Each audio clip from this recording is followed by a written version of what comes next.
Hey, this is Alan Fenstermaker here with the Pro Wrestling Archives, and I wanted to bring this to you guys live because I wanted to talk about transformation in characters in pro wrestling and how, like in the pro wrestling business, it's always important to keep your character fresh and keep moving forward. Because, in a prime example of that, I see how you notice I got Triple H, Hunter Hearst Helmsley, the Greenwich Blue Blood, and then Triple H the Game action figure. Now, like the main reason I was thinking about that is I was thinking about Triple H's transformation as a professional wrestler, and then now like the boss, the COO of the WWE, and actually calling the shots. And I remember when I first started watching wrestling and just watching the old stuff from wrestling with Triple H coming out as a Greenwich Blue Blood, and then like all prim and proper from Greenwich, high society type, and then he started forming the faction of D-Generation X with Shawn Michaels, where they were cutting edge and just taking things, taking the always constantly like raising the bar and just doing all kinds of pretty cool, innovative stuff that still lives on in wrestling and is like one of the best eras of wrestling history. And then Triple H the Game, more so the hardcore gimmick, is before Triple H was Hunter Hearst Helmsley was always a technical marvel with his technical wrestling ability. And then when he became the Game, he was going more hardcore. And on one of my highlight matches of him being hardcore was his feud with Cactus Jack that he had.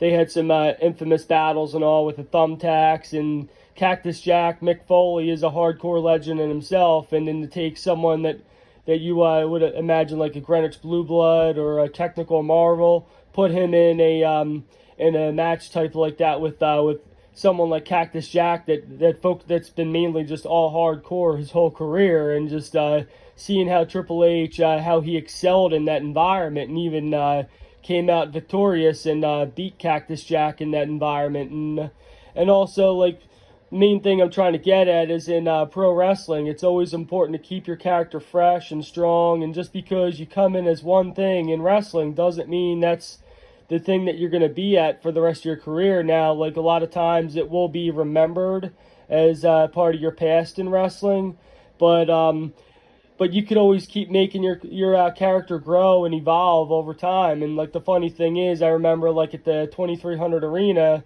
like when Paul Heyman was there, like with Evolve Wrestling, Paul Heyman was talking about evolve and evolution in pro wrestling. And the funny thing is, how I say evolution is Triple H was involved in a faction known as Evolution, and with Ric Flair, Randy Orton, Batista, and those guys like took the limit. Now, like the only guy right now from Evolution still around is Randy Orton, and Randy Orton right now is a top contender for the Universal title against Roman Reigns now that he signed to Friday Night SmackDown.